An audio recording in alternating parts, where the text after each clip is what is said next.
Hello दोस्तों, आप सभी का हमारे यूट्यूब चैनल पर स्वागत है। तो अभी हम आपको करा रहे हैं राजा महेंद्र प्रताप सिंह राज्य विश्वविद्यालय अलीगढ़ की राष्ट्रीय शिक्षा नीति पर आधारित है, दिनेश का मॉडल है।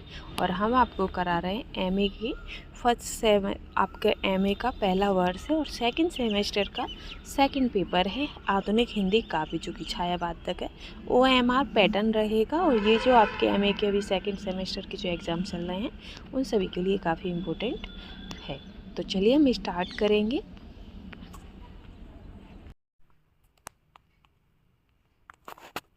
मैथिली शरण गुप्त किस काव्य धारा के कवि हैं? तो द्विवेदी युग।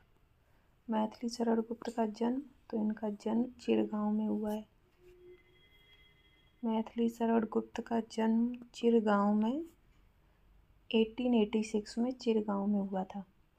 मैथिली शरण गुप्त के काव्य गुरु, तो इनके काव्य गुरु महावीर प्रसाद द्विवेदी। राष्ट्र कवि के रूप में कौन लोकप्रिय हैं? तो राष्ट्र कवि के रूप में मैथिली शरण गुप्त लोकप्रिय हैं। तुलसी जी करते कैसे मानस माद, महावीर का यदि उन्हें नहीं मिलता प्रसाद। इस पद की रचयिता कौन है? तो इस पद की रचयिता मैथिली शरण गुप्त। मैथिली शरण गुप्त को महात्मा गांधी ने राष्ट्र कवि की उपाधि कब दी थी?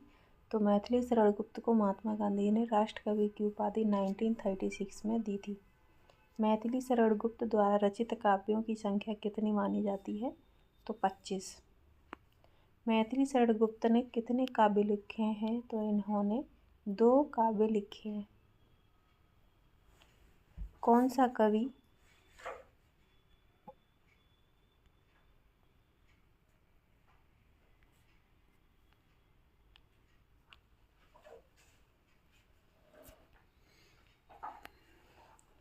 कवि साहित्य जगत में दद्दा के नाम से लोकप्रिय थे? कोई दद्दा?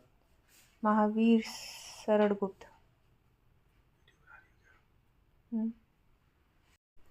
किस आलोचक ने मैथिली शरण गुप्त को आधुनिक युग का तुलसी कहा है? तो मैथिली शरण गुप्त को डॉक्टर गणपति चंद्र गुप्त ने आधुनिक युग का तुलसी कहा है।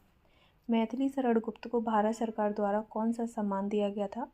तो मैथिली शरण गुप्त को भारत सरकार द्वारा पद्म विभूषण का सम्मान से सम्मानित किया गया था। मैथिली शरण गुप्त की आरंभिक रचनाएं किस पत्रिका में प्रकाशित होती हैं? तो मैथिली शरण गुप्त की आरंभिक रचनाएं वैश्योपरख पत्रिका में प्रकाशित होती हैं। मैथिली शरण गुप्त आरंभ में किस उपनाम से रचनाएं करते थे? तो मैथिली शरण गुप्त आरंभ में ऋषिकेंद्र के उपनाम से रचनाएं करते थे। मैथिली शरण गुप्त प्रारंभ में ऋषिकेंद्र नाम से किस भाषा में रचनाएं करते थे? तो ये ब्रज भाषा में रचनाएं करते थे।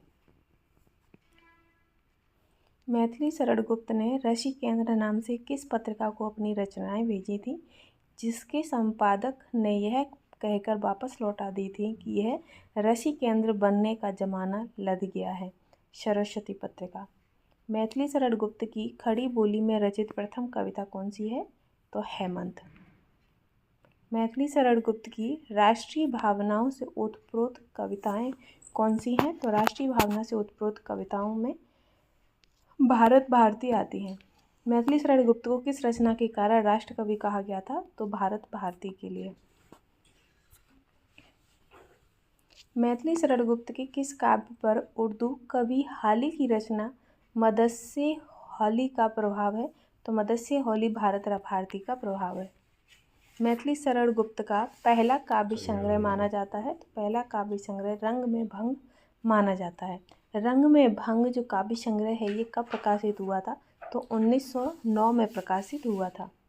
मैथिली शरण गुप्त का राजपूती आन बान और शान का काव्य है, तो ये रंग में भंग का काव्य है। किस रचना के कारण मैथिली शरण गुप्त जेल गए थे? तो वो भारत भारती के लिए मैथिली शरण गुप्त जेल गए थे। किस आलोचक ने मैथिली शरण गुप्त को सामंजस्यवादी कवि कहा है? तो आचार्य रामचंद्र शुक्ल ने मैथिली शरण गुप्त को सामंजस्यवादी कवि कहा है। मैथिली शरण गुप्त को किस छंद का बादशाह कहा जाता है? तो इन्हें हरि गीतिका का बादशाह कहा जाता है। हिंदी साहित्य की सांस्कृतिक नवजागरण काव्य धारा के प्रतिनिधि कवि तो वो आपके मैथिली शरण गुप्त हैं। रामचरितमानस के बाद हिंदी में राम कथा का दूसरा महाकाव्य किसे माना जाता है? तो दूसरा महाकाव्य साकेत को माना जाता है। मैथिली शरण गुप्त को किस रचना के लिए मंगला प्रसाद पारितोषिक मिला था? तो मंगला प्रसाद पारितोषिक साकेत रचना के लिए मिला था। साकेत महाकाव्य को जनवादी काव्य कहा जाता है, तो ये डॉक्टर नागेंद्र ने कहा है।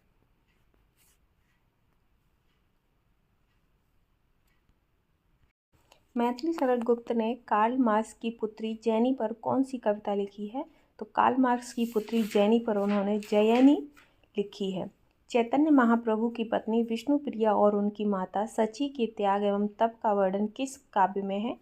तो इनका वर्णन विष्णुप्रिया काव्य में है। कौन सी रचना मैथिली शरण गुप्त का नाटक है? तो चंद्रहास जो है ये मैथिली शरण गुप्त का नाटक है। मैथिली शरण गुप्त की कृति विलोम की विधा है, तो नाटक। जोधपुर के एक परिवार की 3 पीढ़ियों तक वचन निभाने की कथा मैथिली शरण गुप्त के किस काव्य में है? तो विकट भट्ट काव्य में मैथिली शरण गुप्त ने जोधपुर के परिवार की 3 पीढ़ियों तक एक वचन निभाने की कथा का चित्रण किया है। लक्ष्मण की चरित्र का वर्णन मैथिली शरण गुप्त के किस काव्य में है? तो लक्ष्मण के चरित्र का जो वर्णन है वो मैथिली शरण गुप्त के पंचवटी काव्य में है। महाभारत प्रसंग पर आधारित मैथिली शरण गुप्त का काव्य कौन सा है? तो शकुंतला। कौन सी रचना मैथिली शरण गुप्त की नहीं है? तो नहुस जो रचना है ये मैथिली शरण गुप्त की नहीं है। मैथिली शरण गुप्त के किस काव्य में मुस्लिम संस्कृति की झांकी मिलती है? तो मुस्लिम संस्कृति की झांकी जो है वो अर्जन और विसर्जन में मिलती है। साकेत महाकाव्य का प्रकाशन वर्ष? तो साकेत महाकाव्य का प्रकाशन वर्ष 1931 है। कौन सा काव्य मैथिली शरण गुप्त का है? तो विष्णुप्रिया, साकेत, यशोधरा, ये सभी जो काव्य हैं ये मैथिली शरण गुप्त के हैं। मैथिली शरण गुप्त की किन रचनाओं का प्रकाशन वर्ष के अनुसार सही क्रम है? तो सबसे पहले भारत भारती, फिर पंचवटी, फिर उसके बाद साकेत और फिर यशोदा।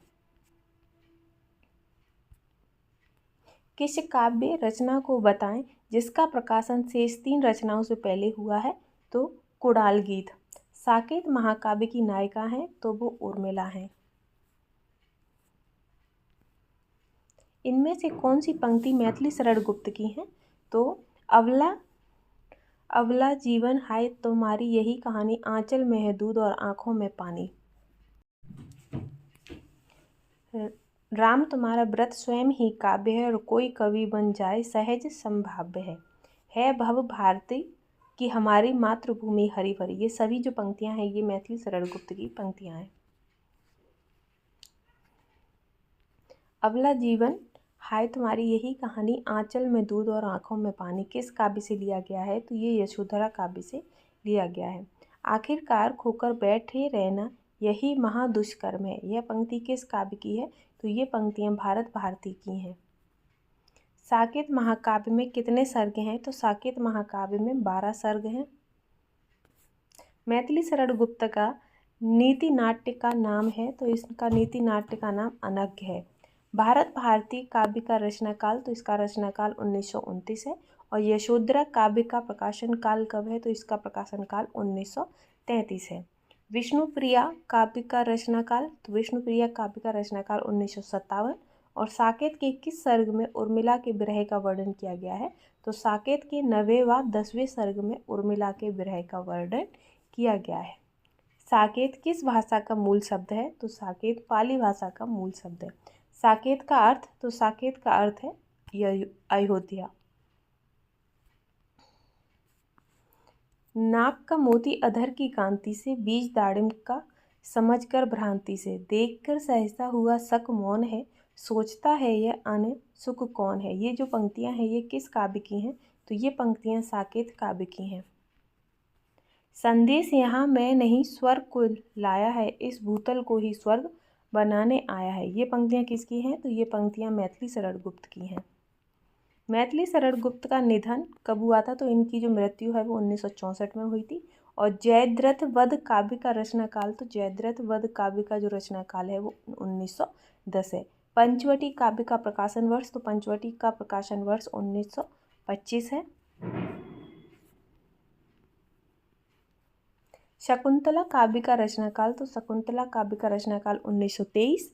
अनज्ञ नीति नाट्य का रचना काल 1925। जय भारत काव्य का प्रकाशन वर्ष 1952।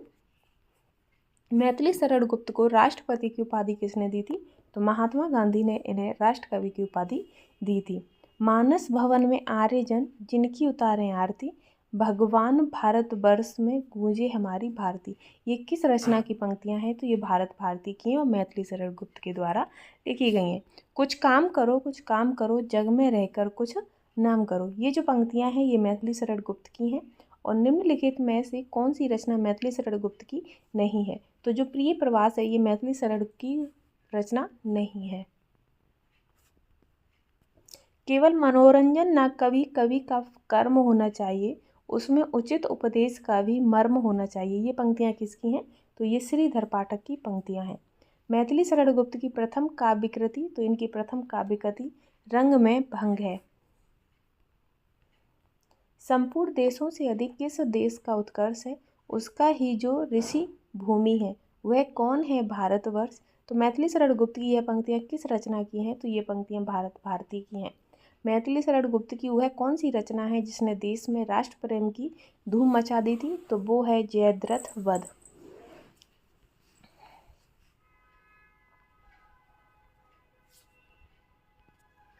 युग युग तक चलती रहे कठोर कहानी, रघुकुल में थी एक अभागिन रानी। ये किसके संदर्भ में है? तो ये कैकेयी के संदर्भ में कहा गया है। मुझे फूल मत मारो शीर्षक गीत साकेत की किस सर्ग का है? तो ये आपके नवम सर्ग का है। किस कवि को राज्यसभा का सदस्य मनोनीत किया गया था? तो मैथिली शरण गुप्त को राज्यसभा का सदस्य मनोनीत किया गया था। हम कौन थे और क्या हो गए और क्या होंगे अभी, आओ विचार आज मिलकर ये समस्याएं अभी। मैथिली शरण गुप्त की ये पंक्तियां किस काव्य ग्रंथ से ली गई हैं? तो ये भारत भारती से ली गई हैं।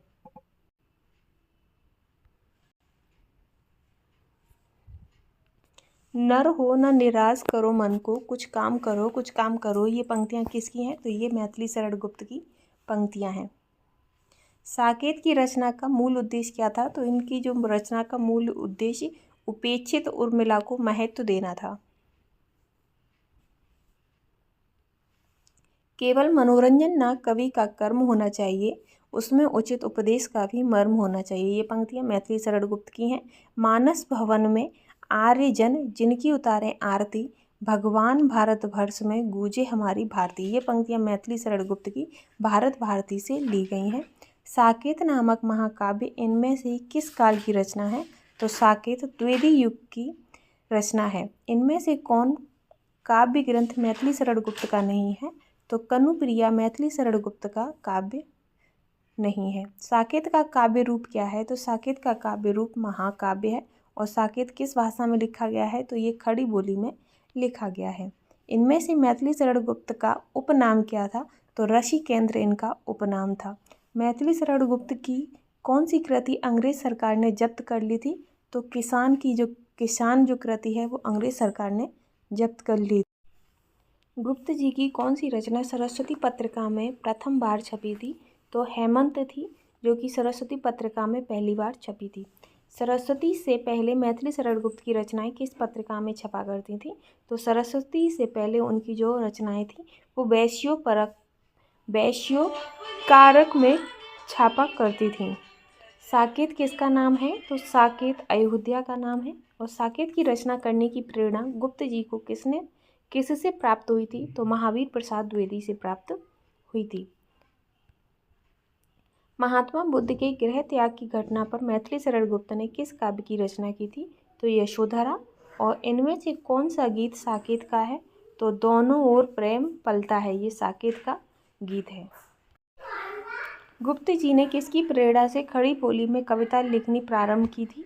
तो महावीर प्रसाद द्विवेदी की प्रेरणा से खड़ी बोली में कविताएं लिखना प्रारंभ किया था। गुप्त जी ने साकेत में राम कथा के किस उपेक्षित पात्र को महत्व दिया है? तो उर्मिला को दिया है। साकेत की नवम सर्ग की विषय वस्तु क्या है? तो नवम सर्ग की जो विषय वस्तु है वो लक्ष्मण शक्ति है। सीता की खोज, रावण, राम रावण युद्ध या उर्मिला का विरह वर्णन। तो इसका आंसर हो जाएगा उर्मिला का विरह वर्णन। मेरी कुटिया में राजभवन मन भाया गीत कौन गा रहा था? तो ये जो गीत है वो सीता गा रही थी। साकेत महाकाव्य में कुल कितने सर्ग हैं? तो इसमें 12 सर्ग हैं। और केकई का अनुताप साकेत के किस सर्ग में वर्णित है? तो इनके 8वें सर्ग में वर्णित है।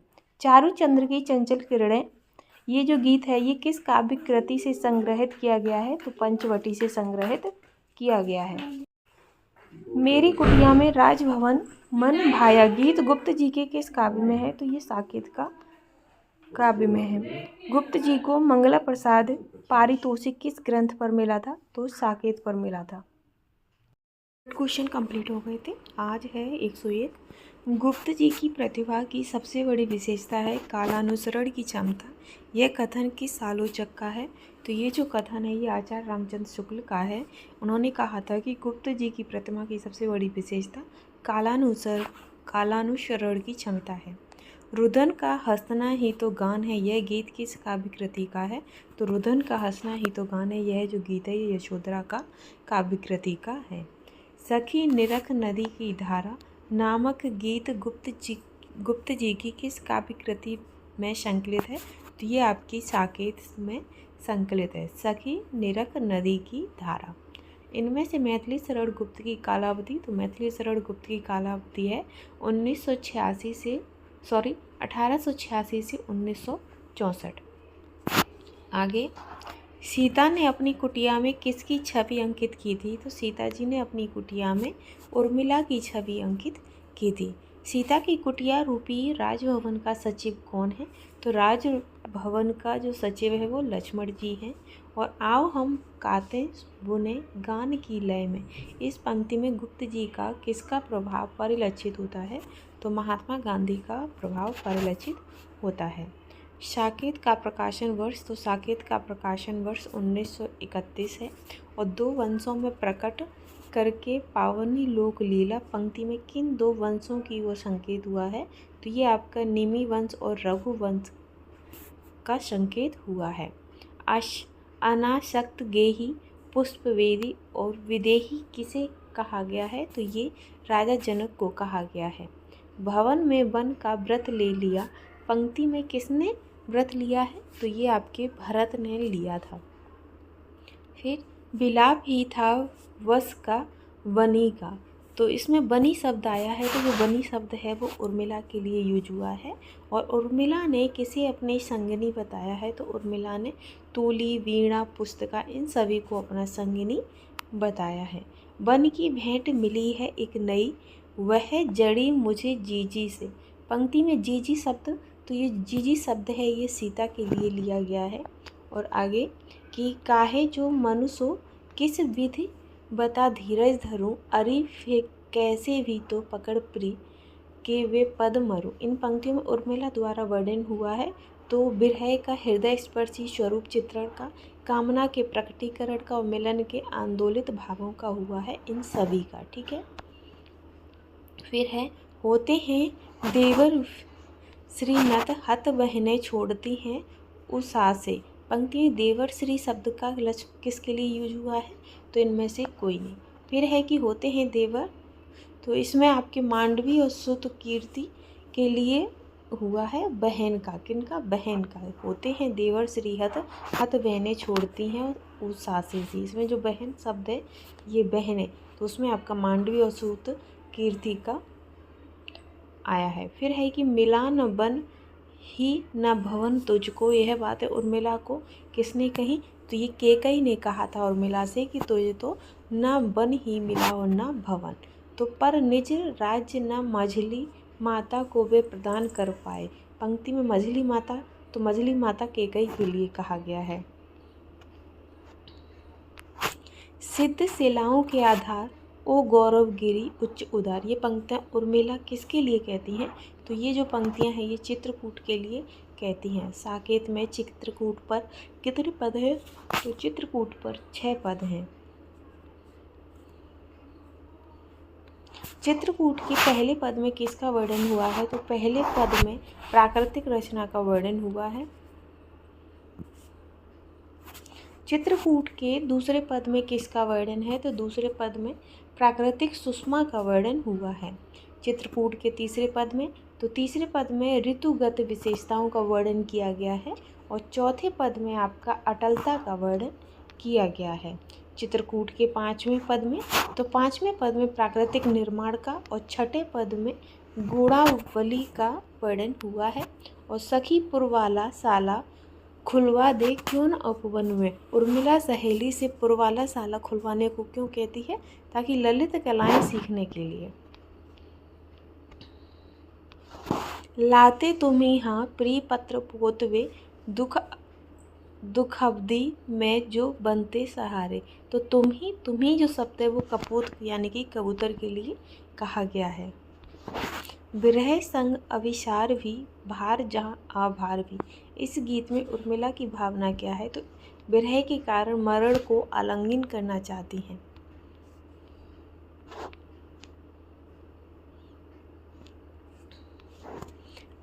अब मेरी निंदिया गूंगी पंक्ति में निंद्रा के आवाहन के क्या कारण है? तो आवाहन के कारण निंद्रा से रात्रि सुख से कट जाएगी और निंद्रा आने पर स्वप्न में प्रिय दर्शन होंगे। मन को यो मत जीतो पद में किस ऋतु का वर्णन है? तो इसमें ग्रीष्म काल का वर्णन है। मेरी ही पृथ्वी का पानी इस पद में वर्षा ऋतु का वर्णन है तथा इस पूरे गीत में मानवीकरण किसका है? तो अंतरिक्ष का है। भवन भवन में दीप हैं जा वन वन में जाग। पंक्ति में उर्मिला किसे वन में जागने या प्रकाश फैलाने को कहती हैं? तो वो जुगनू को कहती हैं। नीरज सखी ये खंजन आए इस पद में किस ऋतु का स्वागत हुआ है? तो इसमें शरद ऋतु का स्वागत हुआ है। सखी निरख नदी की धारा पंक्ति में वर्णन है, तो इसमें नदी की लहरों का विलक्षण, नदियों पर वियोगिनी नायिकाओं का आरोप और प्रकृति का उद्दीपन रूप में चित्रण, इन सभी का वर्णन हुआ है। हम राज्य लिए मरते हैं पद में सच्चा राज्य सुख कौन भोगता है? तो कृषक वर्ग। काली काली कोयल बोली पद में कोयल किस त्योहार के आने की बात कहती है? तो होली के त्योहार के आने की बात कहती है। मुझे फूल मत मारो मैं अबला बाला वियोगिनी कुछ तो दया विचारो। पद में उर्मिला किसे फूल मारने से मना करती है? तो कामदेव को। कौन से पद में कमल का सौंदर्य चित्रण है? तो इसमें खिल सहस्त्र दल सरस सुवास, इसमें सौंदर्य वर्णन किया गया है। किस पद में आंसुओं का महत्व प्रदर्शित है? तो दुगुम्बु आ दुकुल में इसमें आंसुओं का महत्व है। साथ ही मेरे चपल यौवन बाल पंक्ति में निहित अलंकार है, तो इसमें रूपक अलंकार है। हाथ रूठो ना रानी पंक्ति उर्मिला से कौन कहता है? तो तोता कहता है। यहाँ अभिषेक अमुद छा रहे थे, मयूरों से सभी मुद पा रहे थे, वहाँ परिणाम में पत्थर पड़े यूँ, खड़े ही रह गए सब थे खड़े क्यों। इस पंक्ति में सप्तशक्ति का क्या प्रयोग हुआ है? तो इसमें रूढ़ि लक्षणा का प्रयोग हुआ है। ठीक है।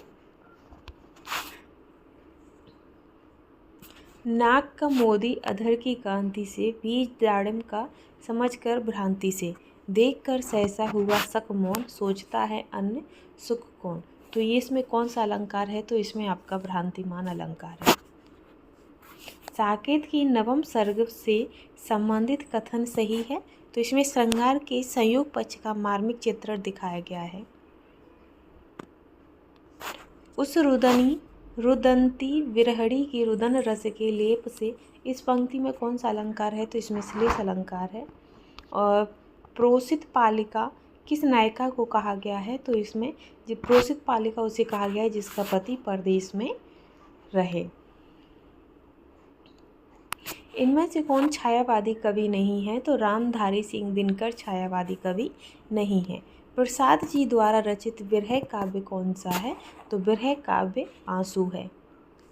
अरुणीय मधुमय देश हमारा नामक गीत कवि किस कृति में है? तो ये आपका चंद्रगुप्त में है।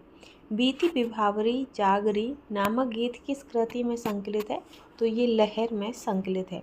कामायनी में कुल कितने सर्ग हैं? तो कामायनी में 15 सर्ग हैं और कामायनी को छायावाद का उपनिषद किसने कहा है? तो शांति प्रिय द्विवेदी ने कहा है।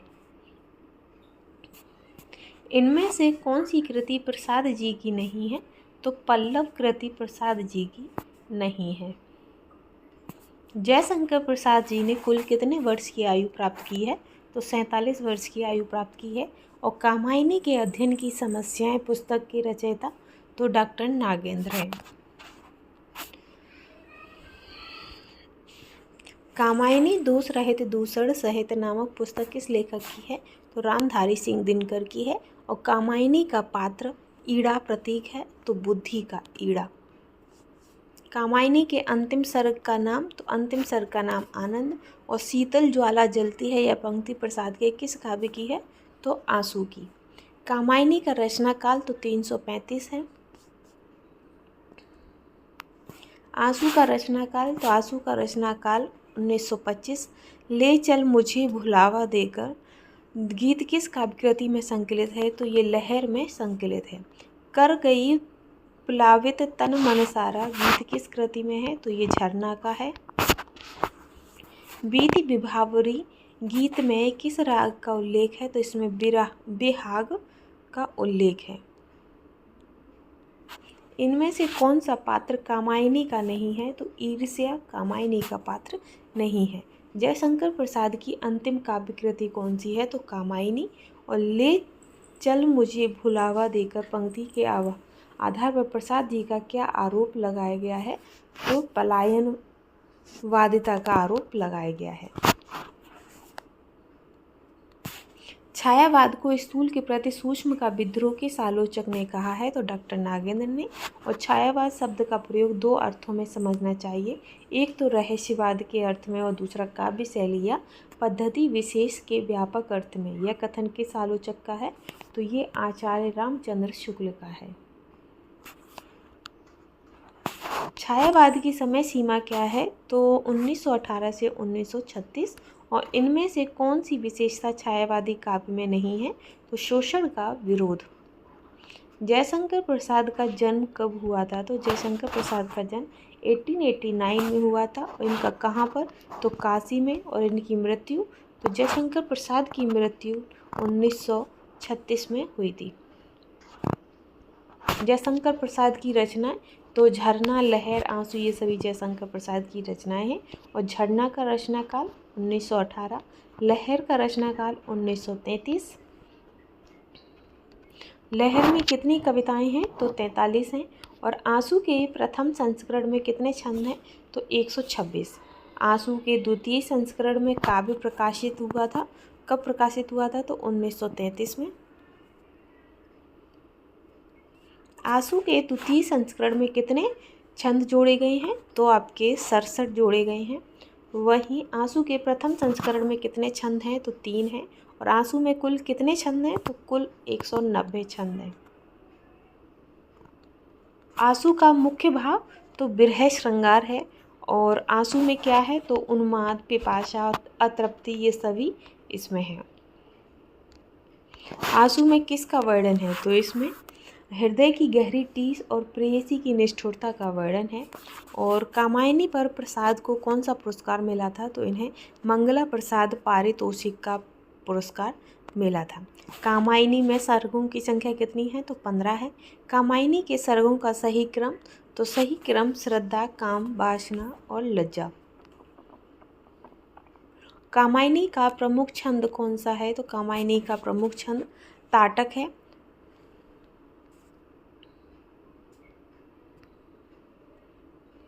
कामायनी की रचना का प्रमुख उद्देश्य? तो प्रमुख उद्देश्य आनंदवार की स्थापना करना है। कामायनी में किस दर्शन की बात की गई है? तो इसमें प्रतिभिज्ञा दर्शन की बात की गई है। निम्न में से कौन सा सुमेलित नहीं है? तो श्रद्धा और बुद्धि ये सुमेलित नहीं है। कामायनी में वृषभ किसका प्रतीक है? तो वृषभ धर्म का प्रतीक है। कामायनी में सोमलता किसका प्रतीक है? तो सोमलता भोग का प्रतीक है। कामायनी एक पुनर्विचार किसकी रचना है? तो ये राम स्वरूप चतुर्वेदी की रचना है। कामायनी में प्रमुखतः पात्रों की संख्या? तो प्रमुखतः पात्रों की संख्या 7 है।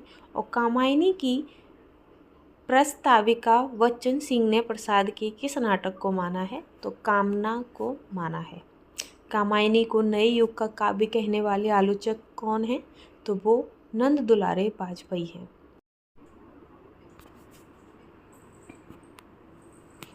कामायनी की प्रस्ताविका बच्चन सिंह ने प्रसाद के किस नाटक को माना? तो कामायनी को नए युग का काव्य कहने वाले आलोचक नए युग का काव्य कहने वाले आलोचक नंद दुलारे वाजपेयी। कामायनी को फैंटेसी किस आलोचक ने कहा है? तो कामायनी को फैंटेसी मुक्तिबोध आलोचक ने कहा है। यदि मैं कामायनी लिखता तो किसकी रचना है? तो ये पंत की रचना है। कामायनी के सर्गों का नामकरण किसके कहने पर किया गया? तो कामायनी के सर्गों का नामकरण निराला जी के कहने पर किया गया। तीर तरंगों सी फेंकी मणि एक पंक्ति कामायनी के किस सर्ग से ली गई है? तो ये जो पंक्ति है ये श्रद्धा से ली गई है। कौन हो तुम संतृप्ति जलनिधि तीर तरंगों सी फेंकी मणि एक किसका कथन है? तो ये श्रद्धा सर्ग से लिया गया कथन है। मनु को श्रद्धा की आवाज़ किसके समान लगती है? तो मनु को श्रद्धा की आवाज़ मधुकरी के समान और वाल्मीकि के प्रथम छंद के समान लगती है। एक झटका सा लगा सहर्ष वहाँ कवि के अनुसार किसके झटका लग गया है? तो कवि के अनुसार मनु को झटका लग गया है। मनु को एकदम झटका क्यों लग गया? तो श्रद्धा की कोमल वाणी को सुनकर मनु को एकदम से झटका लग गया। कुसुम वैभव में लता समान चंद्रिका से लिपटा घनश्याम यहाँ किसका सौंदर्य वर्णन हुआ है? तो यहाँ पर श्रद्धा का सौंदर्य वर्णन हुआ है। श्रद्धा के कपड़े किस प्रकार के हैं? तो श्रद्धा के जो कपड़े हैं वो गांधार देश की नीले रोम काले मेसों की खाल के समान है। नील घन सावक से सुकुमार शुदा भरने को विधु के पास में कौन सा अलंकार है? तो इसमें उपमा अलंकार है। कवि ने रक्त किसलय पर ले विश्राम से श्रद्धा के किस रूप की उपमा दी है? तो इसमें श्रद्धा की मुस्कान की उपमा दी गई है। धरती और आकाश के बीच किसका जीवन निरूपाय बन गया है? तो मनु का जीवन निरूपाय बन गया है। मनु का जीवन शून्य में किसके समान फिरता सुख बताया है? तो एक जलती हुई भ्रांति उल्का के समान बताया है। आह वैसा ही हूँ पाषंड पंक्ति किसने कही है? तो ये पंक्ति मनु ने कही है। इसका अर्थ पाखंड अभागा या पत्थर है। मनु का जीवन किसके समान व्यस्त है जिसे सुलझाने का उन्हें अभिमान है? तो पहेली की तरह व्यस्त है। वसंत का दूत किसे कहा जाता है? तो श्रद्धा को वसंत का दूत कहा जाता है। मनु के द्वारा श्रद्धा को कौन सी उपमा नहीं दी गई है? तो बादलों में से झांकते चंद्रमा की उपमा नहीं दी है। लगा कहने आगंतु व्यक्ति पंक्ति के अनुसार यहाँ आगंतु तो आगंतु श्रद्धा है। दे रहा हो कोकिल शानंद सुमन को ज्यों मधुमय संदेश इस पंक्ति में कौन सा दोष है? तो इसमें लिंग संबंधी दोष है। श्रद्धा क्या सीखना चाहती है? तो श्रद्धाएं ललित कलाएं सीखना चाहती हैं। घूमने का मेरा अभ्यास बड़ा था मुक्त व्योम तल नित्यम किसके बारे में कहा गया है? तो ये श्रद्धा के बारे में कहा गया है। श्रद्धा ने धरा की शुकड़न किसे बताया है? तो हिमालय को बताया है। श्रद्धा किस प्रदेश की रहने वाली थी? तो श्रद्धा गांधार प्रदेश की रहने वाली थी। श्रद्धा ने हिमालय को क्या बताया है? तो श्रद्धा ने हिमालय को एक सोया हुआ मन संदेश महान बताया है।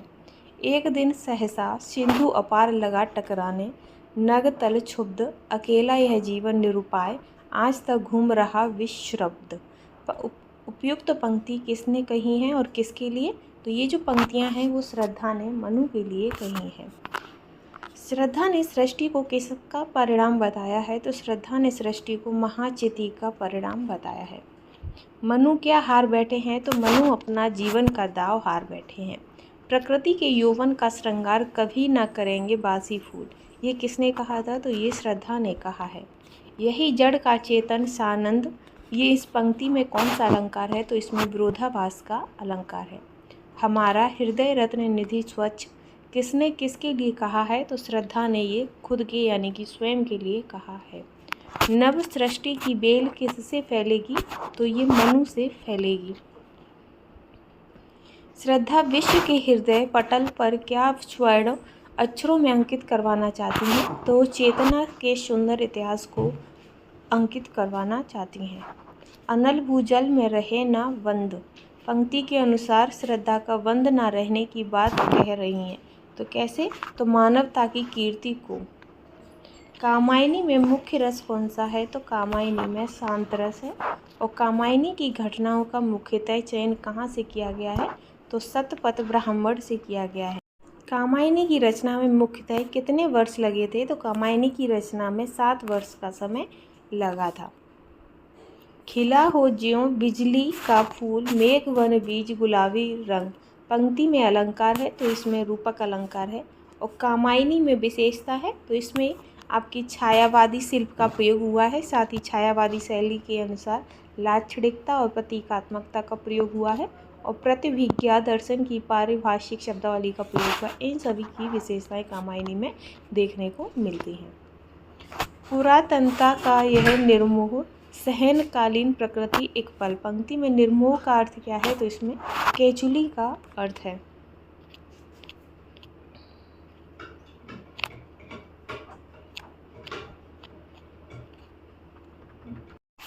छायावादी नारी है तो पुरुष की प्रेरक है और साथ ही कामायनी की छायावाद का उपनिषद कहा है। तो कामायनी को छायावाद का उपनिषद शांति प्रिय द्विवेदी ने कहा है।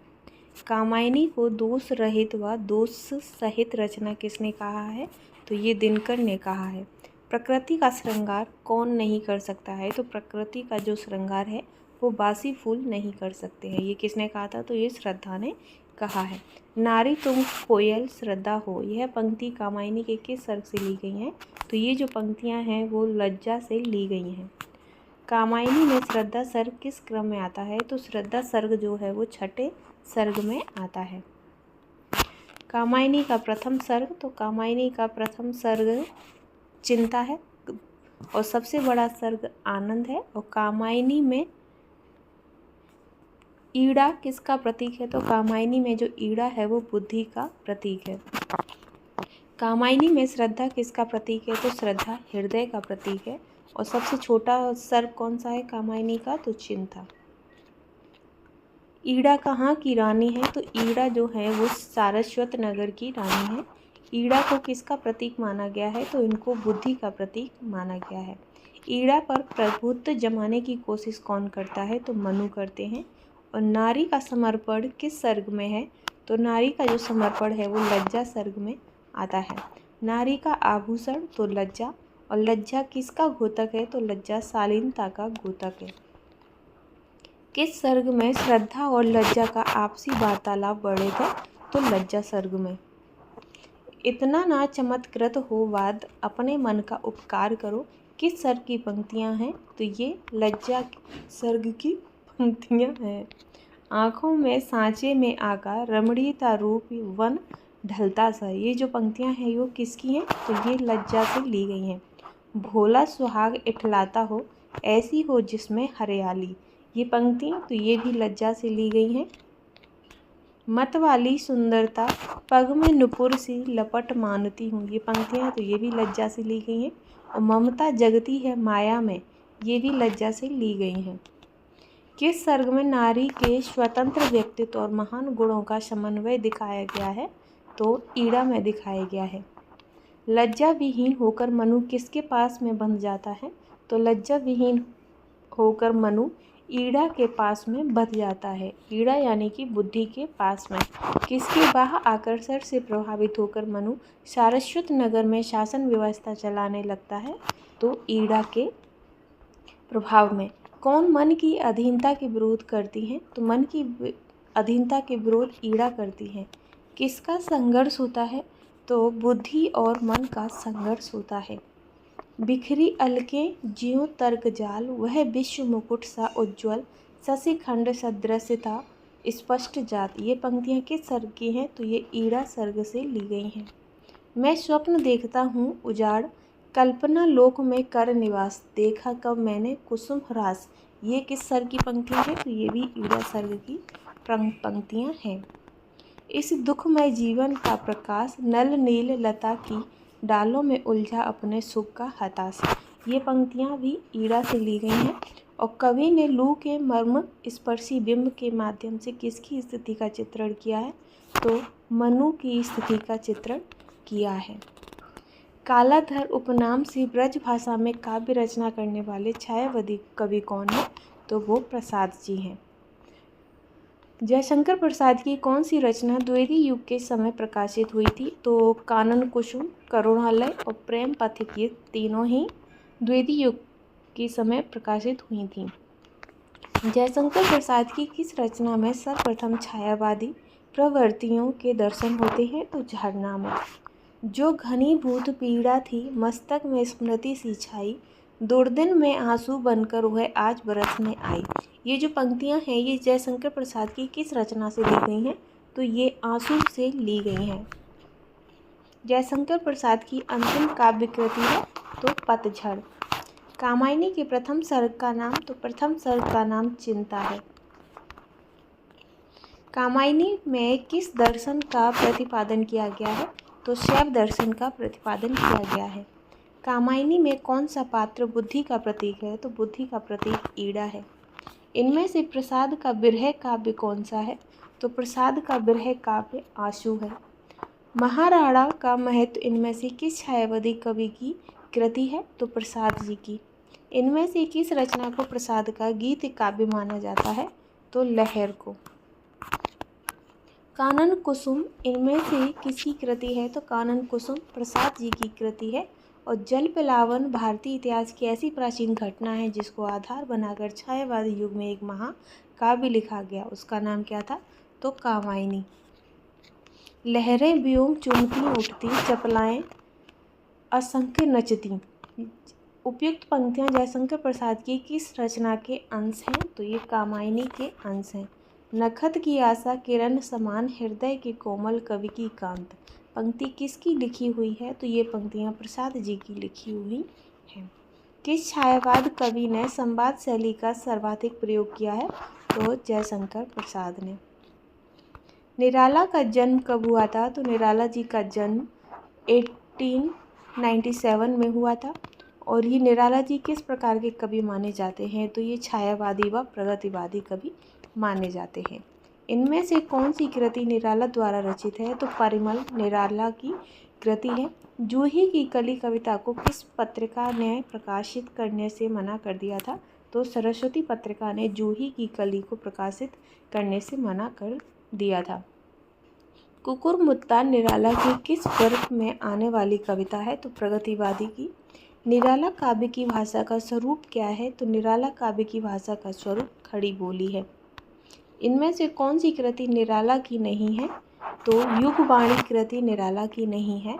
निराला जी का मूल पैतृक गांव? तो इनका मूल पैतृक गांव गाड़ा कोड़ा है। अवे शून्य वे गुलाब, तो इसमें गुलाब किसका प्रतीक है? तो गुलाब जो है वो शोषक वर्ग का प्रतीक है। इनमें से निराला की कौन सी कविता प्रगतिवादी नहीं है? तो प्रगतिवादी कविता वह तो तोड़ती पत्थर। जूही की कली कहाँ सो रही थी? तो जूही की कली पलंग पर सो रही थी। पवन रूपी नायक ने क्या निष्ठुरता जूही की कली के साथ की? तो गोरे कपोल मसल दिए। गोरे कपोल मसल दिए। संध्या सुंदरी की तुलना कवि ने किससे की है? तो संध्या सुंदरी की तुलना कवि ने परियों से की है। और संध्या सुंदरी के काले घुंघराले केसों में क्या गूंथा हुआ है? तो एक तारा गुथा हुआ है। बादल राग कविता का मूल स्वर क्या है? तो बादल राग कविता का मूल स्वर क्रांति की भावना है। वह तोड़ती पत्थर कविता में दोपहर के समय पृथ्वी किसके समान जल रही है? तो रुई के समान जल रही है। स्नेह निर्झर वह जाने के बाद शरीर कैसा रह गया? तो जाने के बाद शरीर रेत के समान रह गया। जूही की कली का प्रकाशन कब हुआ था? तो जूही की कली का प्रकाशन 1916 में हुआ था। निराला की किस कविता में ये पंक्तियां हैं कि धिक जीवन जो पाता ही आया है विरोध, धिक साधन जिसके लिए सदा ही किया शोध। तो ये राम की शक्ति पूजा के लिए कहा गया है। राम की शक्ति पूजा का प्रकाशन काल क्या है? तो 1936। कवि निराला ने पत्थर तोड़ती वाली युवती को कहाँ देखा था? तो इलाहाबाद में देखा था। निराला का व्यक्तित्व एवं कृतित्व विसंगतियों का कुंज है, यह कथन इनमें से किस आलोचक का है? तो ये निराला के बारे में डॉक्टर इंद्रनाथ मदान ने कहा था। निराला की साहित्य साधना के रचनाकाल इनमें से कौन है? तो डॉक्टर रामविलास शर्मा। निराला की यादव राग कविता किस काव्य संग्रह में संकलित है? तो परिमल में संकलित है। संध्या सुंदरी किसकी नदी बहाती आती है? तो मदरा की। निराला अनगढ़ पारस के भारी शिलाखंड है, ये कथन किस आलोचक ने कहा है? तो ये कथन महादेवी वर्मा ने निराला के लिए कहा है। हिंदी में मुक्त छंद का प्रयोग सर्वप्रथम करने का श्रेय किसको जाता है? तो मुक्त छंद का प्रयोग सबसे पहले निराला जी ने किया था। निराला की जीवनी इनमें से किसने लिखी है? तो निराला की जीवनी रामविलास शर्मा ने लिखी है। निराला जी कहाँ रहते थे? तो वो इलाहाबाद में रहते थे। सरोज स्मृति किसको आधार बनाकर निराला ने लिखा है? तो पुत्री सरोज की मृत्यु को आधार बनाकर लिखा है। जागो फिर एक बार कविता में कौन सा भाव है? तो इसमें उत्साह का भाव है। कविता निराला द्वारा रचित जागो फिर एक बार कविता भारत के किस काल की है? तो ये पराधीनता काल की है। कवि ने जागो फिर एक बार कविता में किसकी वीर घोषणा का उल्लेख कर ओजस्वी भावों की अभिव्यक्ति की है? तो गुरु गोविंद सिंह की। जागो फिर एक बार कविता में कवि ने भारतवासियों को उद्बोधन दिया है, तो किसका? राष्ट्रीय जागरण का उद्बोधन दिया है। 1.25 लाख पर एक को चढ़ाऊंगा, ये प्रतिज्ञा किसने की थी? तो ये गुरु गोविंद सिंह ने प्रतिज्ञा की थी। एक मेष माता ही रहती है निर्मेष, इसमें मेष माता से कवि का तात्पर्य क्या है? तो निर्बल व्यक्ति से है। गीता है स्मरण करो बार बार, ये इस कथन से कवि ने भारतीयों को संदेश दिया, तो कर्मनिष्ठा का संदेश दिया है।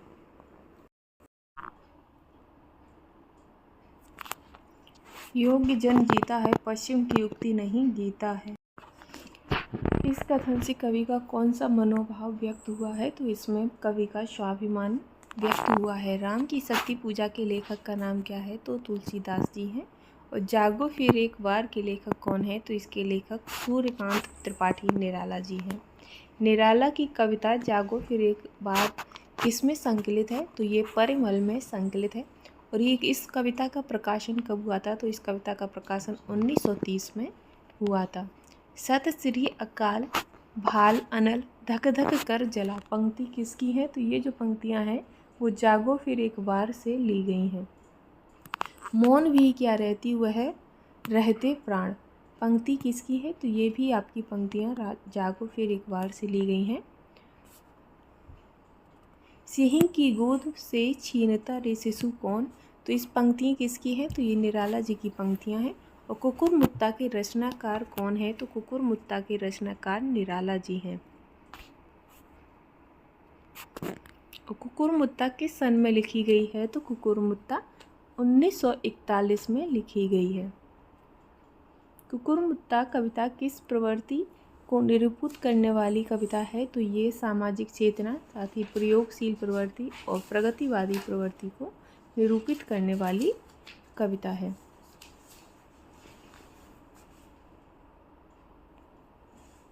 कुकुर मुत्ता कविता कितने खंडों में है? तो ये जो कविता है कुकुर मुत्ता ये 2 खंडों में है। और कुकुर मुत्ता कविता में कुकुर मुत्ता किसका प्रतीक है?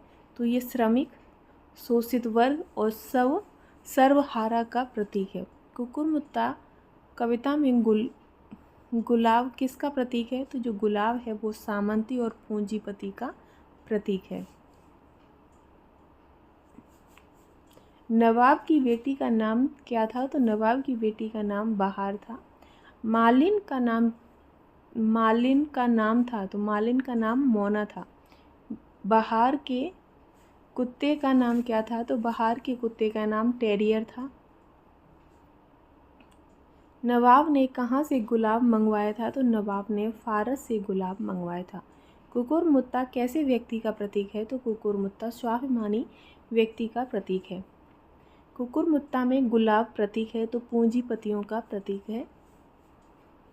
कौन आलोचक गुलाब और कुकुरमुत्ते के टकराव को भारतीय व पश्चिमी संस्कृति का टकराव बताते हैं? तो वो डॉक्टर रामरतन भटनागर कुकुरमुत्ता और गुलाब को भारतीय व पश्चिमी संस्कृति का टकराव बताते हैं। कहीं का रोड़ा कहीं का पत्थर ने जैसे दे मार, तो ये इटालियन दे मार। मुझी में गीत लगाए वाल्मीकि व्यास ने, मुझी से पोथे निकाले कालिदास ने। ये किसका है? तो भास ने। बीच में आरामगाह दे रही थी कि था, ये पंक्ति जो है ये दयालुपन की है। चाहिए तुझको सदा जो निकाले इत्र, रुपए ऐसी दिशा। ये किससे? तो ये मेहरुनिसा से है।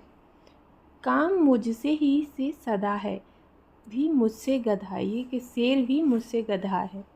कुकुरमुत्ता का मूल स्वर क्या है? तो कुकुरमुत्ता का मूल स्वर प्रगतिवादी है। तू हरामी खानदानी रोज पड़ा रहा पानी, किस कविता की हैं? तो ये पंक्तियाँ कुकुरमुत्ता से ली गई हैं। कहीं का रोड़ा कहीं का पत्थर, टी.एस. एटलियन ने जैसे दे मारा। ये पंक्तियाँ किस कविता की हैं? तो ये पंक्तियाँ कुकुरमुत्ता से ली गई हैं। राम की शक्ति पूजा के रचनाकार निराला जी हैं। और निराला की राम की शक्ति पूजा का सृजन कब हुआ था? तो 1936 में सृजन हुआ था। निराला की कविता राम की शक्ति पूजा पर किस रचना का सर्वाधिक प्रभाव है? तो कृतिवास रामायण का सबसे ज़्यादा प्रभाव है। अनामिका किसकी रचना है? तो अनामिका निराला जी की रचना है। और राम की शक्ति की उपासना का सुझाव किसने दिया था? तो जामवंत ने उपासना का सुझाव दिया था। राम की शक्ति पूजा में व्यंजित है, तो आशावाद व्यंजित है। और ये रचना कैसी है? तो ये रचना प्रबंधात्मक रचना है। और राम की शक्ति पूजा में किन फूलों का प्रयोग हुआ है? तो इसमें नील कमल का प्रयोग हुआ है। आएंगे रक्षा हेतु जहाँ भी होगा वह, ये किसका कथन है? तो ये जामवंत का कथन था। राम की शक्ति पूजा में कितने खंड हैं? तो इसमें 11 खंड हैं। और इसका मूल विषय क्या था? तो इसका मूल विषय सीता की मुक्ति थी।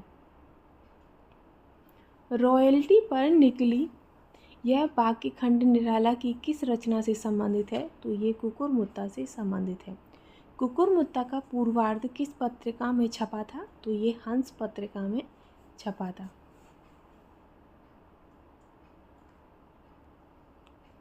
कुकुरमुत्ता संकलन में संकलित कविताएं हैं, तो गरम पकौड़ी, खजोहरा और मास्को डाई ग्लास, ये तीनों ही कुकुरमुत्ता में संकलित कविताएं हैं।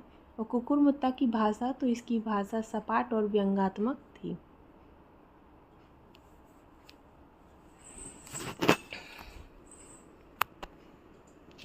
महाप्राण नाम किसके लिए कहा गया है? तो ये निराला जी के लिए कहा गया है। और किस कवि की पंक्ति है कि धिक जीवन जो पाता ही आया है विरोध, ये पंक्तियाँ भी निराला जी की हैं। राम की शक्ति पूजा प्रथमतः किस पत्रिका में प्रकाशित हुई हैं? तो ये भारत में प्रकाशित हुई हैं। राघव लाघव का अर्थ है, तो इसमें राघव और लाघव का अर्थ है राम और लघु। राम की शक्ति पूजा कैसा काव्य है? तो ये पौराणिक काव्य है। और युद्ध कब अपराजय रह गया? तो युद्ध कब अपराजय रह गया? जब लक्ष्मण ने मायावी युद्ध किया। इस कविता के अनुसार राम रावण युद्ध के दौरान कौन केवल प्रबुद्ध थे? तो हनुमान केवल प्रबुद्ध थे। प्रथम दिवस वानर वाहिनी कैसे लौट रही थी? तो प्रथम दिवस जो वानर वाहिनी थी वो खिन्न मन से लौट रही थी। नमित मुख शांति कमल किसके लिए कहा गया है? तो ये लक्ष्मण जी के लिए कहा गया है। प्रस्तुत कविता में दिव्य भाव भर किसके लिए आया है? तो दिव्य भाव भर हनुमान जी के लिए आया।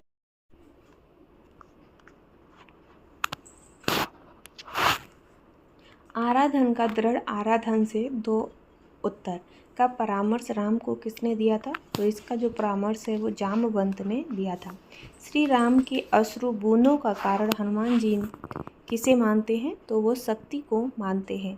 प्रस्तुत कविता में लीला सहचर किसके लिए प्रयुक्त हुआ है? तो ये हनुमान जी के लिए प्रयुक्त हुआ है।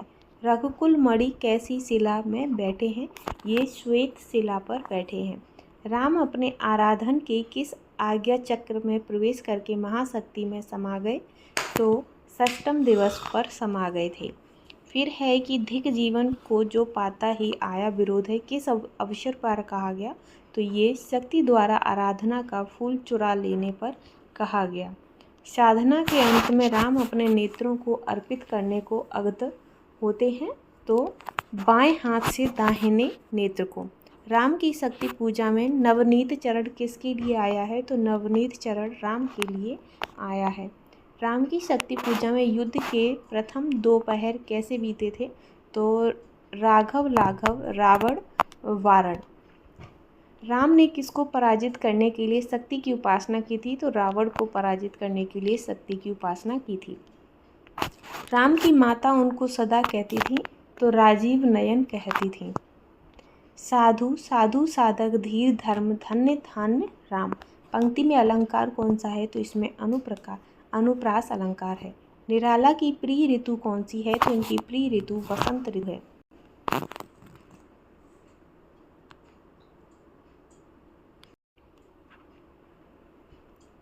राम की शक्ति पूजा किस काव्य संग्रह में संकलित है, तो ये अनामिका में संकलित है।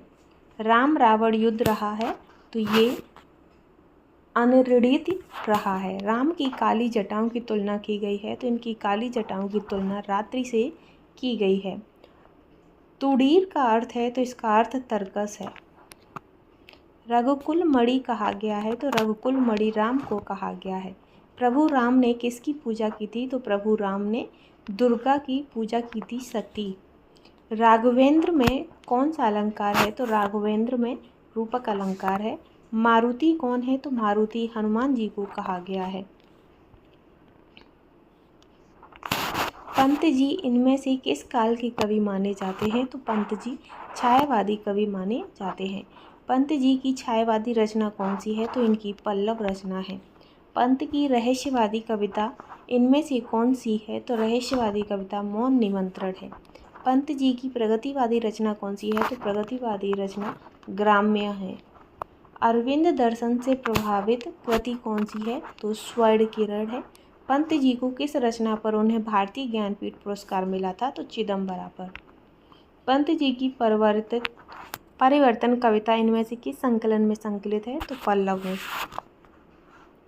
पंत जी के संबंध में कौन सा कथन सत्य है, तो पंत जी कोमल कल्पना के कवि हैं, साथ ही छायावादी कवि हैं और उन्हें ज्ञानपीठ पुरस्कार प्राप्त हुआ था। पंत जी किस पत्रिका के संपादन से जुड़े हैं, तो वो रूपाव से जुड़े हैं। पंत जी ने प्रकृति का सर्वाधिक चित्रण किस रूप में किया है, तो आलंबन रूप में किया है। पंत जी मूलतः कहाँ के निवासी थे, तो ये कौशानी के निवासी थे। झुलस देता गालों के फूल में कौन सा अलंकार है, तो इसमें रूपक अलंकार है। भारत माता कविता की भाषा किस प्रकार की है, तो इसमें संस्कृत निष्ठ हिंदी का प्रयोग किया गया है। ना जाने नक्षत्रों से कौन निमंत्रण देता है मुझको, मौन में कौन सा भाव है, तो इसमें रहस्यवाद का भाव है। तम ने ता मंडप ताना में प्रकृति की किस रूप का चित्रण है, तो इसमें मानवीकरण का चित्रण है। देख वसुधा का यौवन भार में कौन सी शब्द शक्ति है, तो इसमें लक्षणा शब्द शक्ति है। अहे सुख दुख के सहचर मौन में किसकी ओर संकेत हुआ है, तो इसमें परमात्मा की ओर संकेत हुआ है। सैकत्य सैया पर कौन लेटी थी, तो इस पर गंगा जी लेटी थी। चंचल अचल सा नीलांबर में कौन सा अलंकार है, तो इसमें पद्मेत्री श्लेष और उपमा तीनों ही अलंकार हैं। लघु तरड़ी हसनी सी सुंदर में अलंकार बताइए, तो इसमें उपमा अलंकार है। लहरों की लतिकाओं में खिल खिल में कौन सा अलंकार है, तो इसमें भी आपका रूपक अलंकार है। शाश्वत इस जीवन का उद्गम में जीवन शब्द किसके लिए प्रयुक्त हुआ है, तो जीवन शब्द जल और जिंदगी के लिए प्रयुक्त हुआ है। नौका विहार ने कवि को क्या प्रदान किया, तो नौका विहार ने नदी कवि को अमृत प्रदान किया। परिवर्तन रूपी राजा के अत्याचारी सैनिक कौन से हैं, तो जैसे बहिर भूकंप और बाढ़। अहे वासुकी सहस्त्र फन में परिवर्तन को क्या माना गया है, तो इसके वासुकी को सर्प माना गया है। परिवर्तन रूपी वासुकी का विषदंत क्या है? तो इसका विषदंत मृत्यु है। और परिवर्तन रूपी वास्तु की कैंचुली, तो कैंचुली कल्पांतर है। विश्व का मानस शतदल में कौन सा अलंकार है? तो शतदल में श्लिष्ट रूपक अलंकार है। और विश्व का अश्रुपूर्ण इतिहास में कौन सी शब्द शक्ति है? तो इसमें व्यंजना शब्द शक्ति है। सिंचती और पाषाण में किसका हृदय पत्थर जैसा कठोर बताया गया है? तो इसमें परिवर्तन का जो हृदय है वो पत्थर जैसा कठोर बताया गया है। रूपांबरा क्या है? तो रूपांबरा अज्ञेय संपादित पंत मान ग्रंथ है। रूपांबरा पंत को भेंट किया था तो ये 1960 में भेंट किया था।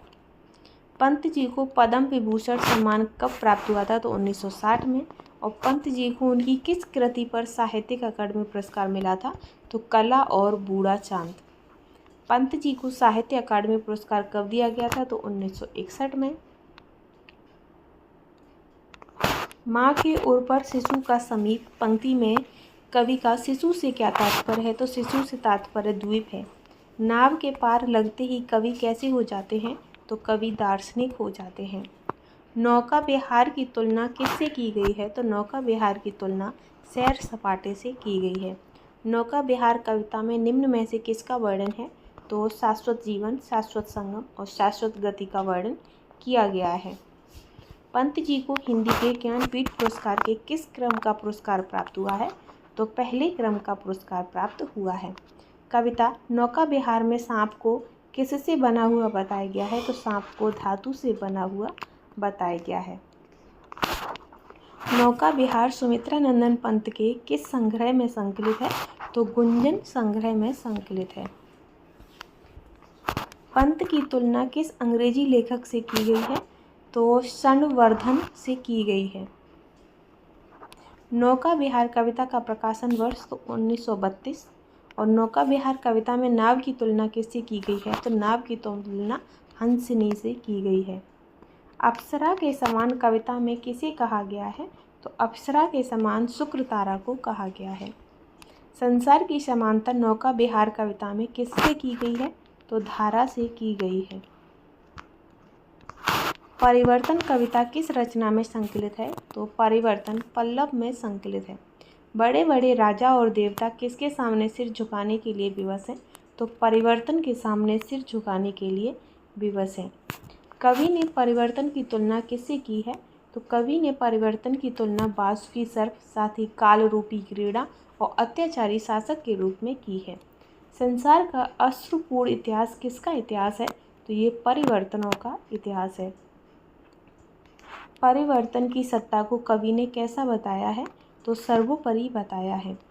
परिवर्तन कविता में किस शैली का प्रयोग हुआ है? तो इसमें वर्णनात्मक शैली का प्रयोग हुआ है। परिवर्तन कविता की भाषा, तो इसकी भाषा खड़ी बोली है। और परिवर्तन कविता में मुख्यतः किस रस का प्रयोग हुआ है? तो शांत रस का प्रयोग हुआ है। जगत के जीर्ण पत्र के रचनाकार, तो इसके रचनाकार पंत जी हैं। और नौका विहार कविता लिखी, तो नौका विहार कविता भी पंत जी ने लिखी है। परिवर्तन कविता के रचनाकार भी पंत जी हैं। और आंगन को उर्वर कौन करता है? तो आंगन को उर्वर वर्षा का जल करता है।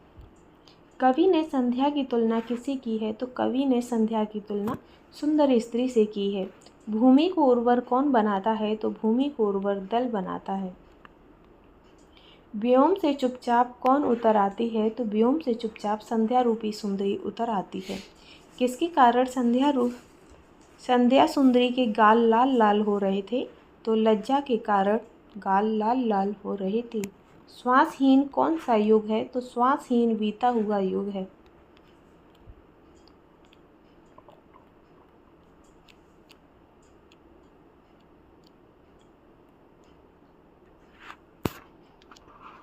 मतवाली कौन है? तो मतवाली कोयल है। कवि बादलों से कहाँ बरसने की प्रार्थना करता है? तो कवि बादलों से प्रत्येक दिशा में बरसने की प्रार्थना करता है। मृत रण कण होता है, तो मृत रण कण सूखी मिट्टी होती है। संध्या चुपचाप उतर रही है, तो पहाड़ों से चुपचाप उतर रही है। संध्या के गाल लाल हैं, तो संध्या के गाल लज्जा के कारण लाल हैं। पत्ते पीले पड़ गए, तो पीले हिमताप से पड़ गए हैं। और कवि ने किससे प्रार्थना की जल बरसाने की? तो बादलों से प्रार्थना की है। संध्या के शरीर को किसके समान बताया गया है? तो संध्या के शरीर को आभा चंपक पुष्प के समान बताया गया है। संध्या के अधर कैसे हैं? तो अधर बहुत नशीले हैं। जीड़ पत्र किसके प्रतीक हैं? तो जीड़ पत्र विगत युग की अनुपयोगी परंपरा के हैं।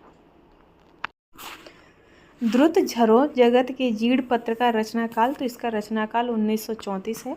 और द्रुत झरों जगत की जीड़ पत्र कविता का संकलन तो युगांत काव्य संग्रह है। और नौका किस नदी में तैर रही थी? तो नौका गंगा नदी में तैर रही थी। तनवंगी नायिका कहाँ कहा गया है? तो तनवंगी नायिका गंगा को कहा गया है। नौका विहार का रचनाकाल, तो इसका रचनाकाल 1932। इनमें से कौन सी रचना पंत जी की नहीं है? तो रसवंती रचना पंत जी की नहीं है। पंत जी का प्रथम काव्य संकलन, तो सबसे पहला इनका काव्य संकलन वीणा था। और पंत की कौन सी रचना प्रगति युग की है? तो प्रगति युग की युगवाणी है। कवि पंत की अंतिम काव्य कृति, तो अंतिम काव्य कृति सत्यकाम है। एक तारा किसकी रचना है? तो एक तारा पंत जी की रचना है। कवि पंत ने निष्ठुर किसे कहा है? तो परिवर्तन को निष्ठुर कहा है। पल्लव किस वर्ग की कृति है? तो पल्लव 1922 की कृति है। पंत के अनुसार संसार कैसा है? तो पंत के अनुसार संसार जो है वो क्षणभंगुर है। परिवर्तन कविता पंत की किस कृति से ली गई है? तो पल्लव कृति से ली गई है। अहे निष्ठुर परिवर्तन तुम्हारा ही तांडव नर्तन पंक्ति किसकी है? तो ये पंक्तियाँ पंत जी की हैं। आज कहाँ वह पूर्ण पुरातन वह सुवर्ण का काल किसकी पंक्तियाँ हैं? तो ये पंत जी की पंक्तियाँ हैं। भूतियों का दिवंगत छविजाल ज्योति चुंबित जगती का भात, ये किसकी पंक्तियाँ हैं? तो ये पंत जी की पंक्तियाँ हैं। गूंज उठे थे बारंबार सृष्टि के प्रथमोद्धार, पंक्ति किसकी हैं? तो ये पंक्तियाँ पंत जी की हैं। आए विश्व का स्वर्ण स्वप्न संस्कृति का प्रथम प्रभात किसकी पंक्ति हैं? तो ये पंक्तियाँ पंत जी की हैं। एक कठोर कटाक्ष तुम्हारा भखित प्रयंकार समर छेड़ देता निसर्ग संस्कृति में निर्भर, ये पंक्तियाँ किसकी हैं? तो ये पंक्तियाँ भी पंत जी की हैं। नष्ट भ्रष्ट साम्राज्य के मेघाडंबर, पंक्ति किसकी है? तो ये पंक्तियाँ भी पंत जी की हैं। नौका से उठती जल हिलोर हिल पड़ते नभ के ओर चूर, ये पंक्तियाँ पंत जी की। परी सी जाल में काल रूप हरे कचो की ही औछल, पंक्ति तो ये भी पंक्तियाँ पंत जी की हैं। अब पहुँची चपला बीज धार छिप गया चांदनी का कगार, ये भी पंत जी की पंक्तियाँ हैं। इस जीवन का उद्गम शाश्वत है गति शाश्वत संगम, पंक्ति तो ये पंक्ति भी पंत जी की हैं। पंत की रचना परिवर्तन, नौका विहार और द्रुत झरों जगत के जीड़ पत्र, ये तीनों ही रचना पंत जी की हैं। परिवर्तन नामक कविता सर्वप्रथम सुमित्रा नंदन पंत के किस कविता संग्रह में संग्रहित हुई थी? तो पल्लव संग्रह में। दुरित दुख दैन्य न थे जब ज्ञात अपरिचित जरा मरण भूपात, पंक्ति के रचनाकार पंत जी हैं। काल का करुण भ्रकुटी विलास तुम्हारा ही परिहास, ये पंक्तियाँ कविता की पंत की किस कविता का अंश है? तो परिवर्तन का।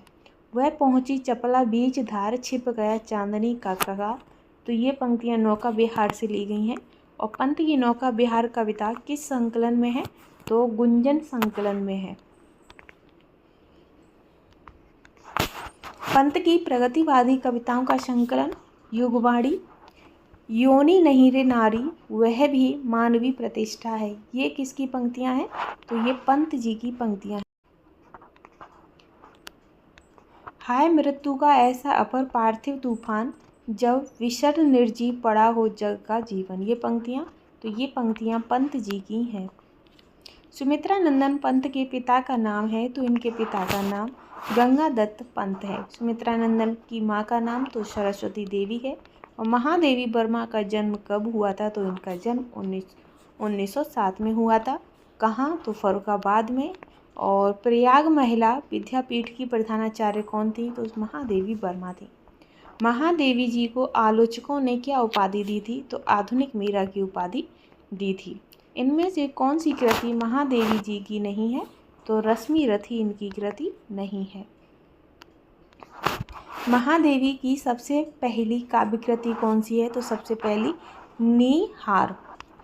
महादेवी की विरह भावना कैसी है? तो इनकी विरह भावना अलौकिक है।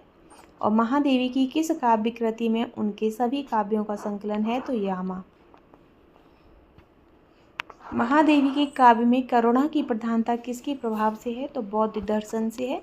और महादेवी जी की पहली काव्य कृति कब प्रकाशित हुई थी? तो 1930 में। महादेवी जी के किस काव्य संग्रह पर उन्हें भारतीय ज्ञानपीठ पुरस्कार दिया गया था? तो यामा के लिए उन्हें भारतीय ज्ञानपीठ पुरस्कार दिया गया था। महादेवी जी को भारत भारती पुरस्कार कब मिला था? तो 1982 में। और महादेवी जी ने किस साहित्यिक सभा को स्थापित किया था? तो इन्होंने साहित्य संसद के स्थापित किया था। महादेवी जी किस नगर में अधिकांश समय तक रहीं? तो वह प्रयागराज में अधिकांश समय तक रही थी। महादेवी जी के काव्य में किसकी प्रधानता है? तो वेदना की प्रधानता है। मैं नीर भरी दुख की बदली, उमड़ी कल थी मिट आज चली। ये पंक्तियाँ किसकी हैं? तो ये महादेवी वर्मा की पंक्तियाँ हैं। चिंता का भार बनी अविरल, रज कण पर जल कण हो धरसी, नव जीवन अंकुर बन निकली। ये पंक्तियाँ महादेवी वर्मा की हैं। मैं नीर भरी दुख की बदली कविता में महादेवी जी ने किसका वर्णन किया है? तो इन्होंने अपनी वेदना और अपनी पीड़ा का वर्णन किया है। नैनों में दीपक से जलते, पलकों में निर्झरड़ी मचलती। पंक्तियाँ किसकी हैं? तो ये महादेवी वर्मा की पंक्तियाँ हैं। मेरा पग पग संगीत भरा, श्वासों में स्वप्न पराग झरा। ये पंक्तियाँ तो ये भी महादेवी वर्मा की पंक्तियाँ हैं। रज कण पर जल कण हो बरसी, नव जीवन अंकुर बन निकली। ये महादेवी वर्मा की पंक्तियाँ हैं। पथ को न मलिन करता आना, पथ चिन्ह न दे जाता जाना। ये किसकी पंक्तियाँ हैं? तो महादेवी वर्मा की। परिचित इतना इतिहास यही, उमड़ी कल थी मिट आज चली। ये पंक्तियाँ महादेवी वर्मा। मैं नीर भरी दुख की बदली महादेवी वर्मा की कविता किस कविता संग्रह से है? तो ये यामा से ली गई हैं। महादेवी वर्मा के कितने कविता संग्रह हैं? तो इनके 8 कविता संग्रह हैं। और महादेवी वर्मा का कविता संग्रह है तो निहार, नीरजा और रश्मि।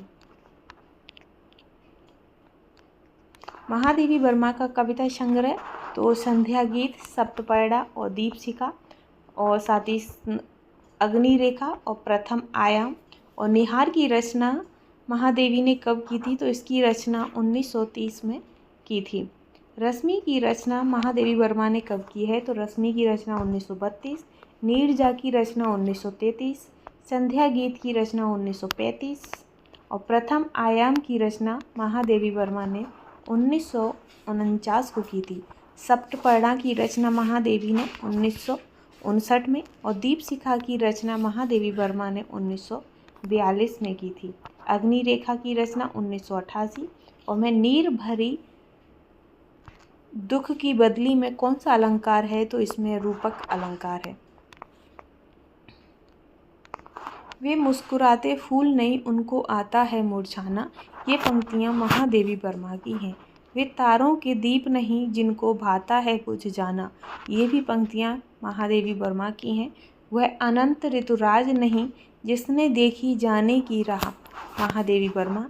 क्या अमरों का लोक मिलेगा तेरी करुणा का उपहार। ये पंक्तियाँ भी महादेवी वर्मा की हैं।